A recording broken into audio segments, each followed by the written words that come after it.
Hello, this is Daniel Mart back again. I am an actor and filmmaker based out of South Florida. And for this week, I basically want to discuss Quiet on Set. So yeah. Quiet on Set came out about a week and a half ago, if I'm not mistaken, on HBO Max. It was a 2-day event type of documentary series based on the whole Nickelodeon scandal behind the scenes, what happened production-wise behind the scenes. And yeah, it's a lot. Yeah, this is honestly going to be the closest thing you guys ever get from me in terms of doing another review, like another movie review or TV series review. If you guys don't know, when I first started off on YouTube, that's what I used to do. I used to do movie reviews, TV reviews, and I just got away from that. But for this subject, I really wanted to discuss it. I guess the best way to explain it is because I just wanted to, I guess you could call this like a therapy session in a sense for myself. But I just wanted to kind of talk about it, get my thoughts out there, and see what the rest of the world thinks, so to speak. So yeah, my thoughts on Quiet on Set, and I mean, it's one of those things like just where do you start? It's a 4-episode miniseries, docu-series. There's actually going to be a 5th episode coming out on April 7th, so there's that. And yeah, let's just really get right into it and all the abuse that happened at the hands of all these horrible individuals on the hands of Dan Schneider, on the hands of Jason Handy, Brian Peck, and all the. It's just, I was watching the documentary, and it's one of those things I just couldn't get it out of my head after I saw it. After I saw all 4 episodes, I binge watched it, and it's just I just couldn't get out of my head. Like, these kids had to suffer through all of that, through all these sorts of discrimination, through racism and sexism and sexual abuse, and it just really makes you wonder what did this industry do at the time, because this happened almost 20 years ago.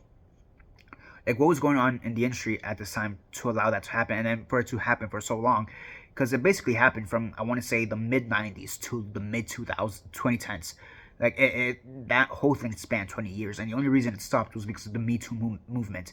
And I just have a lot of thoughts. Like, I think the one thing I just can't get out of my head, the one major thing I just can't get out of my head is like how they were all, Nickelodeon was able to just sweep all these allegations, all these examples of abuse under the rug. And in a sense, they tried to explain it because Dan Schneider, the creator, he had so much power over it that they just couldn't tell him no. But at the same time, is it that you couldn't tell him no, or you just didn't want to tell him no? Like, that's one of those questions that just keeps popping into my head, because there's many times where you could have stopped something from happening, and you allowed it to happen just because he was making money, making the company money, and that just feels very icky to me. And just hearing all the stories of abuse from all these adults who were kids at the time, where it's just, or even their parents or other people on set, like the costume designers, for example, was just, it's one of those things you just can't get out of your mind. Like, this guy Dan Schneider, he wanted back massages when it wasn't appropriate. He would always hug cast members, or touch them inappropriately. It's not even, I guess, but it's like it just puts everything, all those Nickelodeon shows, in a very, very bad light, I guess, now. And like, here's the thing, to a certain extent we've known this, in the sense that there's a lot of inappropriate adult jokes in a lot of these shows, especially Victorious, which they really hit upon it. But just seeing now what actually happened behind the scenes, especially with some of these cast members, the two I was most interesting to know about was Alexa Nicholas and Drake Bell. And Alexa Nicholas, she's been very vocal ever since she left the company. She's been very vocal about how she didn't feel safe on set of Zoe 101. Part of it had to do that she felt she was being bullied by some of the other cast members on set, mostly Jamie Lynn Spears, from what I understand.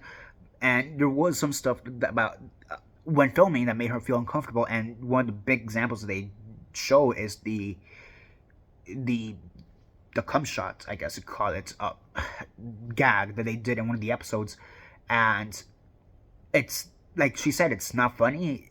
Wasn't funny then. It's not funny now. And look, I'm not gonna sit here and say I remember everything that happened on Zoe 101. Okay, I'm not gonna sit here and say I remember everything that happened in Victorious or iCarly, or these other shows, Drake and Josh, or whatever. But regardless, like, I do remember a lot of these jokes being kind of edgy, adult. I'm watching this when I'm like 10 years old, for example, and like at the time, it's fun, it's cool to watch. But like looking back, a lot of these jokes are just, yeah, it's inappropriate. It's inappropriate, and then just having a joke of that kind, a cum shot joke in Zoe 101, which is one of the more serious shows that they had. It just really puts that in a bad light, in a bad taste, and the fact that they're even joking about it, it's just very unsettling, I guess. I mean, there's the stuff with all that and all the cast members from all that came up and spoke. And look, I'll be honest, I never watched all that. I haven't seen anything of all that. All that was before my time, so to speak.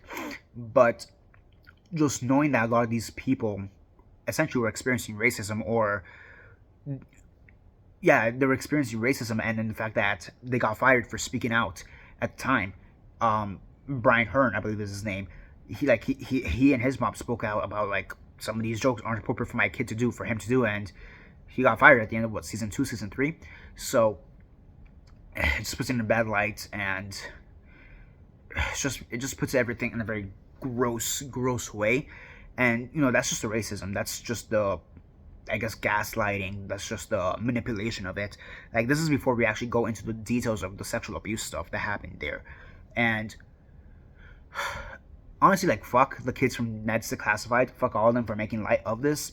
They did put out an apology shortly thereafter, but it's one of those things like, you guys are only apologizing because you got caught, not because you guys actually said it. And like, this is one of those things I've been driving home, so to speak, where I've been like, I can't really get past it. And it's the fact that Drake Bell, he got sexually abused, and for that to happen to any child, any minor, under those circumstances, is of course horrible. I'm not denying that, but it's also the fact that this is Drake Bell. This is one of your top of the line, like capital top of the line A-list stars from that time, and you still didn't do anything to protect him. And that's the part that's really shocked me throughout this whole thing. It's like you're like one of your number one stars. It's Drake Bell. It's like, if this was like Josh Peck or Jenna McCurdy, which we could touch base on Jenna McCurdy in a bit, but like, or Ariana Grande or Miranda Cosgrove, like, if this is one of your top of the line stars. Again, this happening to any child is horrible. I'm not denying that, but the fact that this happened to one of your top of the line stars, and it was just blown under the rug essentially, and then the motherfucker still managed to work on Zach and Cody afterwards. Like, what the fuck was that about? Like, honestly, what the fuck is that about? Like, what the fuck? And I hesitate to say that this was my favorite part, because it just seems wrong to say that this was my favorite part. But at the end of episode 2, when they had the one director, Virgil, I believe is his name, when they had him asking at the end of episode 2, like, oh, this didn't happen on our set. It did. It was with a child, and it immediately cuts to Drake Bell coming on set. That honestly shook me to my core.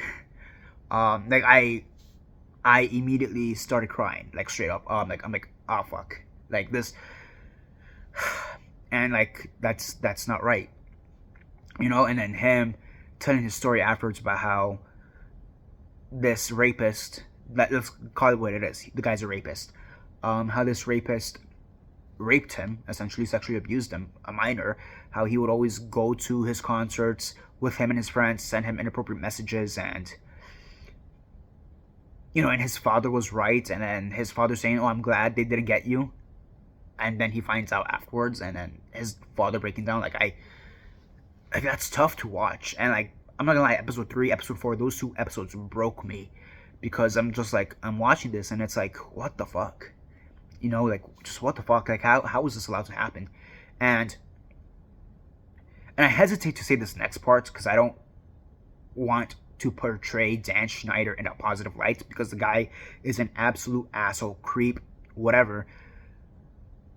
But one, Dan Schneider more than likely did not hire him, did not hire Peck, Brian Peck, and Jason Handy, which I'll get to in a bit. But it's the fact that I guess Dan Schneider did try to be there for Drake Bell after the whole allegation came out, and that's the thing. Like nobody knew it was Drake Bell who was raped, but Dan Schneider knew, and Drake says that he probably figured it out because of relationship, whatever, whatever. But even then, like I was talking to my friends, like I'm not denying the fact that Dan Schneider helped Drake Bell, but I also kind of call bullshit on the fact that he couldn't do more, like, because he definitely could have done more. Drake Bell says that when he went to the courthouse, there was 40 people on the rapist's side, including James Barzin and Taron Killam and whatever. And on his side, it was just him, his mom, and his brother. Like Dan Schneider couldn't pop up to support the victim. Like why not? Like I feel like there could have been done more. Like even Drake Bell says, like, oh, he was just left to his own devices. And, of course, that's not absolving of what Drake Bell did later in life. I'm not saying that, but it explains it, I guess. I don't really know if that's the right word. I mean, even then, those things were just allegations or accusations. And from all accounts, from this documentary to even the news in the past, he cut contact when he found out what was actually going on. And he pled guilty because he's like, let me just get this over with. And I take fault for it, whatever.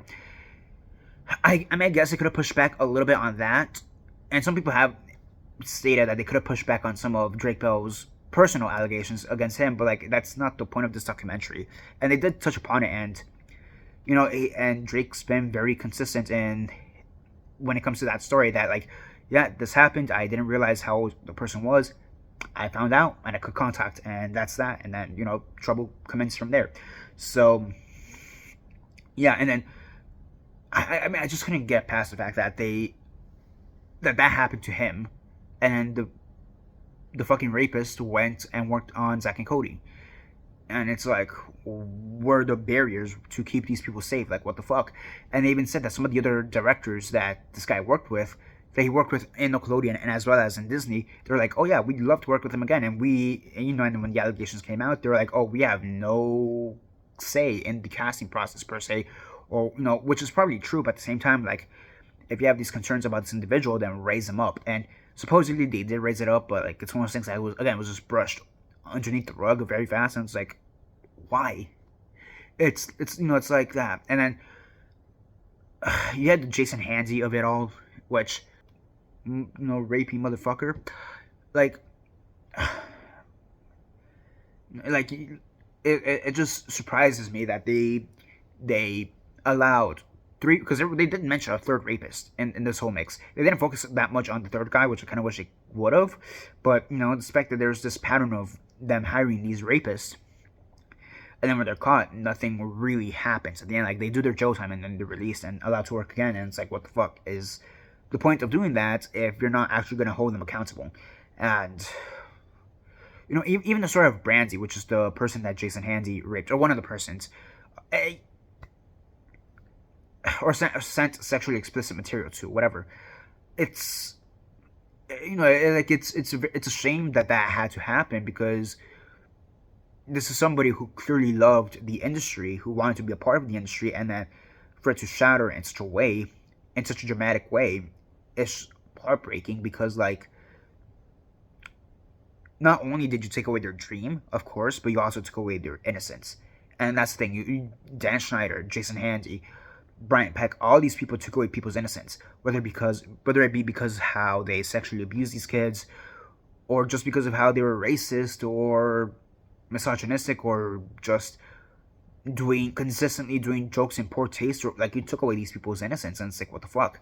And it's I don't know. I just really wanted to talk about this because I just had a lot of thoughts, and I'll be honest, I'm not sure if they're coming across as clearly, but like, it just comes down to like, why was this allowed to happen for so long, and why didn't anybody stop it or really take it seriously to stop it?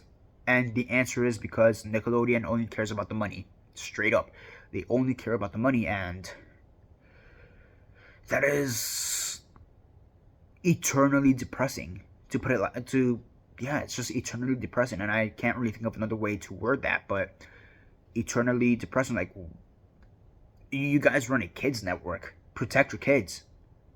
Like, there's stories of Jerry Trainer doing more to protect the kids, more to protect Miranda Cosgrove, Jeanette McCurdy, Nathan Kress. He's doing more to protect the kids than the studio itself is doing. Like, there's stories of Jerry Trainer, staying on set when he didn't need to, staying on, coming onto set when it's his day off, telling Dan Schneider or whoever else was there, like, hey, it's like 10 o'clock, these kids need to go home, So, like, one of your actors is already doing more work for the kids than you, the company, should be doing. Like, and like they said they said they had internal investigations going on and nothing really came out about it. Apparently, like, it just really puts everything in a negative light. And yeah, and like, there is a part of me, because of some of the stuff that the docuseries focused on, because they did focus on Amanda Bynes for a large portion of it, and I'm not gonna lie, I kind of do wish Amanda Bynes was here to, like, give her side of the story. But at the same time, I understand why she wasn't here, because she doesn't want to relive that trauma. She, I think, above anybody else at Nickelodeon, probably has suffered the most out of anybody in Nickelodeon. And again, that's arguable, because you have Jeanette McCurdy, you have Drake Bell, you have Ariana Grande, you have, and that's the thing. But like, this really affected, like, publicly. We all know this publicly affected Amanda Bynes, and again, there is a part of me that kind of wishes they could have gotten Amanda Bynes. Maybe they get her for episode 5. I don't know, but there is a part of me that wishes they could have gotten Amanda Bynes. But at the same time, I understand why they didn't get Amanda Bynes. And same thing with Jeanette McCurdy. There's a part of me that wishes they could have gotten Jeanette McCurdy. At the same time, I completely understand why they couldn't get, like, Jeanette McCurdy for sure. Especially after her book came out, she wants to distance herself away as far from anything Nickelodeon. That's why she never came out to the iCarly reboot. And even Ariana Grande, I kind of wish she would have commented on, or like some of the other people from Victoria's. Like, I know Avon Jogia had a few issues at the time, or like Nathan Kress, or like somebody else. Like, there is a part of me there is a selfish part of me, I'll be honest, that wishes they could have gotten a lot more people to give their thoughts on this. But at the same time, I completely understand why not that many people showed up, quote unquote. And it's like Alexa Nicholas said, this can't happen again. Please don't let another Dan happen again. And that's kind of ironic, because I'm called Daniel. And I'm not gonna lie. Like, ever since the news back in 2016, 2017, when Me Too happened, and he was ousted, Dan Schneider, and then some of the reports came out, and especially after Jeanette McCurdy's book, I'm not gonna lie, there is a part of me, when I hear Dan Schneider's name, I'm a little bit embarrassed to also be called Dan or Daniel. There is a part of me that is kind of embarrassed just to share the same name as this piece of human garbage, to put it lightly. And sure, like, the piece of human garbage, yes, he was there for Drake Bell, but even then he could have been there more. And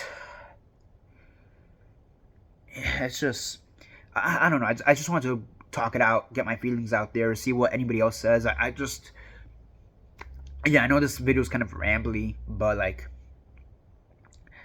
I just have a lot of thoughts, and I kind of just wanted to get it out there in some way, because like, there's just, it baffles me that this was allowed to happen for so long. It baffles me that Nickelodeon didn't do shit. It baffles me that, like, even at the end of every single episode, they had like a little statement saying that Nickelodeon comments on the fact that they do internal investigations and whatever, but like, clearly your fucking internal investigations don't work for shit, because you guys let 3 rapists on set. You guys let Dan Schneider on set for 20 years, like.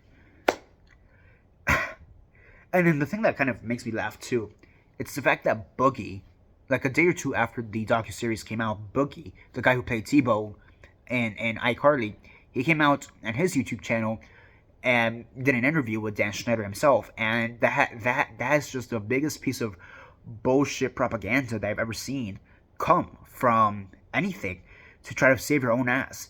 And I was talking with a friend, and they were pissed off because of the fact that, hey, Boogie has talked about how he's experienced racism in Nickelodeon.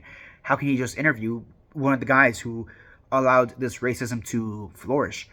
And I told them that I understand him maybe forgiving Dan Schneider, and wanting to move all that in the past, bury the hatchet and move that in the past. I can completely understand that. I can also completely understand if he just kind of wants to ignore it, in a sense, like a lot of these other individuals here have. If he kind of just wants to ignore it and again move on, forgive, forget, and move on. Like I completely understand that. I'll be honest, I could completely understand that, and wanting to have a conversation with the guy who facilitated that type of environment to see if there's any sense of accountability or response or whatever. Like that, all that I actually completely understand. The one thing I kind of just wish, but at the same time, I also expected not to happen when I found out that there was an interview with Dan Schneider by Boogie. It's the fact that I just knew Boogie wasn't gonna push Dan Schneider hard enough on some of these questions, because he didn't. He allowed Dan Schneider to do this bullshit apology, saying that, oh, I'm sorry if my behavior was inappropriate. I'm sorry, I would never let some of these jokes fly. Blah blah blah. But it's like, no, you're not holding him accountable. He's just doing a very faux apology. He's doing a fake apology, and it's if anything, that's the part that pissed me off. That's the part that pissed me off. And watching that little piece of propaganda, and yeah, it's just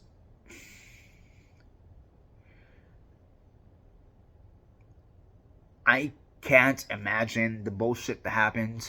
Like even after hearing it, even after knowing some of this, even beforehand, because again, Alex Nicholas has commented on it, Jenna McCurdy has commented on it. Even after hearing all that, and then finding out everything that happened because of this documentary, I still can't wrap my head around all of it. If I'm being honest, like I'm still trying to wrap my head around, like, you let this guy send inappropriate pictures to a minor. You let this other guy touch repeatedly one of your A-list stars. Like, what the fuck is going on? And you have this one guy saying that for a skit, that the guy's suit should be darker, and then later on you're attaching like basically dicks to his shoulders. Like, you're gaslighting the father. Which, by the way, this explanation never made sense to me, and I'm not sure. And Drake Bell's father, he didn't comment on this. I'm not sure if they asked him, or I'm not sure if it got cut. But there was an explanation for something that Brian Peck did that made no sense to me. It's like, oh yeah, he's touching your son because he's gay. Like, the fuck, like his dad brought concerns to the producers. I'm not sure if this was Dan Schneider or anybody else, but he brought concerns about, like, oh, I just don't feel comfortable with this guy always touching my son, da da da. And their excuse was, oh yeah, because he's gay. I'm like, so who gives a shit? Who gives a shit? He's straight, gay, whatever. Like why is that? And then they're saying, oh, if you don't like it, then you must be homophobic. I'm like, that is such out there fucking logic. And again, especially with Drake Bell, there was this pattern of just victim blaming, like James Marsden and Taran Killam and a bunch of these other people who wrote these character letters on Brian Peck's behalf. They were just blaming Drake Bell because, oh, he wouldn't have done this unless X, Y, and Z happened. Like, that's the most ridiculous fucking explanation I've ever heard. And some of them since then have come out saying, oh, I didn't know the full story, and of course I retract my statements because duh. But like, a lot of people still have it. And again, that's just Drake Bell. Like, again, you have Alexa Nicholas and her being, she talks about how she felt like the cute girl, the eye candy girl. And like, yeah, I'm not gonna deny it. Like, yeah, she was the eye candy girl for like those first 2 seasons. And again, just some of the jokes that they did was inappropriate. Like, they even showed the one joke with Quinn where she had like the inflatable breasts. Like, again, like, these kids are 14, 15, 16, whatever. Like, you shouldn't be sexualizing them because they're minors. Like, what the fuck? And like, I'm sure if you ask like a 10-year-old, like 10-year-old me back in the day, I probably would have said, oh yeah, that's funny, and head empty. Again, I'm a dumbass 10-year-old back in the day, so like I probably wouldn't have said anything. But like, really looking back at some of these things, and that's the thing, I started to look back at some of these episodes, just like random clips on YouTube, just to like see if it really was as inappropriate as they were discussing or not. And like, yeah, a lot of this stuff is really, really inappropriate, and it's not funny. At the end, like, when you really think about it, it's not funny. Again, it comes down to them sexualizing children. That's not appropriate whatsoever. And then just having this pattern of hiring rapists and creeps and whatever have you onto the sets, and then allowing Dan Schneider to basically run wild for about 20 plus years. And it's again, I just want to talk about it because it's just like, why was this allowed to, like, that's the one thing, why was this allowed to happen for so long? Like, that's the one thing I just cannot understand at all. And hopefully the new episode 5, which comes out on April 7th, maybe that explains it. But like, really, there's really nothing that could really explain why this was allowed to happen for so long, why 3 rapists were allowed on set. Like, nothing can explain that. And it's infuriating. It is straight up infuriating that this was allowed to happen. And then it wasn't until the Me Too movement that they're like, oh shit, maybe we should get rid of Dan Schneider. You should have, like Alexa Nicola said, you should have got rid of him a long time ago. And like, I feel very sorry. Like, I feel bad, sorry, bad, whatever, for the kids who had to go through this and how it's affected them in their adulthood. Like, it sucks. It sucks because this industry, at the end of the day, this industry is beautiful. We are here to create our art. We are here to entertain people. We are here to have fun. And to have individuals like that just not just ruin an experience, because I've had bad experiences on set. Again, La Familia was honestly one of my worst experiences. But it's not just ruin an experience, and you have a bad day on set, but it's completely shattered the dreams of children who want to be in this industry, and you're just shattering their dreams because you're either a racist or a misogynist or a fucking pedophile, and you're selfish and only care about yourself. Like, if that's the case, either A, go get help, or B, put a bullet through your fucking brain. Straight up. Especially if you're a pedophile. Like, it's honestly, like, those 2 episodes, episodes 3 and 4, like, those 2 episodes, I'm just like, and I have rewatched the series already a bunch of times because I just can't get it out of my head. And like, those 2 episodes, I just keep tearing up and crying because, like, what the fuck, And again, I'm still trying to understand why this was allowed to happen. And again, there's just nothing that Nickelodeon can say that will ever justify this repeated pattern of hiring rapists and this repeated pattern of allowing Dan Schneider to run wild like a fucking dumbass lunatic, power tripping asshole. There's nothing that could justify either one of those things or any of the other patterns of abuse that anybody here experienced. Like, the costumers always having to go massage Dan Schneider because he wants a massage. Like, if you want a massage, get a massage vibrator or whatever the fuck it's called, or get a back scratcher. There's a massage, or get a massage chair. Don't have somebody whose job is not. Don't get a costumer to massage you because it's inappropriate, and either way, you're wasting time for that. It's like, don't. There's just. Oh, I didn't even comment on the fact that there was the 2 female writers who had to share a paycheck and then were both essentially fired for speaking out against Dan Schneider at one point or another. It's like, well, if you don't want to be reported, don't do shady behavior. Again, I'm like, there's a part of me that's honestly happy that all of this is coming out right now. I'm happy that a lot of this has already come out, even in the past, with Alexa Nicholas, Jenna McCurdy, Ariana Grande, like, Evan Jogio. Like, there have been people who have talked about this in the past. But the fact that it's all coming out now, it's a bittersweet victory because, yes, we want your stories to be heard, but we wish we didn't hear these stories. We wish these stories were never a thing to begin with. We wish Nickelodeon could have taken accountability from the fucking start and properly arrested, and made sure they never came out of whatever fucking hole they got thrown into. But no, they came back on Zack and Cody. Like, because at the end of the day, they just care about money. They just cared about the money. They didn't care about the kids. They didn't care about the staff. They only cared about the money. Again, I just had a lot of thoughts on this, and I wanted to express it in some way. Hopefully, it comes out across well. Hopefully, maybe not. I honestly don't know, but yeah, this never should have happened in the first place. But hey, money is the great equalizer of life, I guess. Whatever.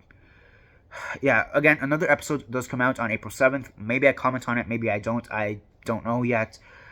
I'll see. I'll watch it and decide from there, but I can't imagine anything will make it better. it would just make it worse.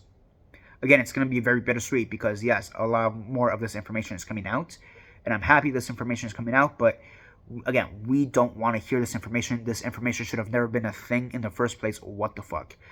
It's gonna, yeah, it's a very bittersweet victory in that sense of the word. So, yeah, that's basically it for now. What are your thoughts on Quiet Onsets? Have you seen it? What are your thoughts on it? You know, I guess, what are your favorite moments? Again, it feels weird to say favorite moments because it's such a bittersweet thing. But what are your thoughts on the series? And yeah, that's basically it for now. This is Daniel Mart signing off.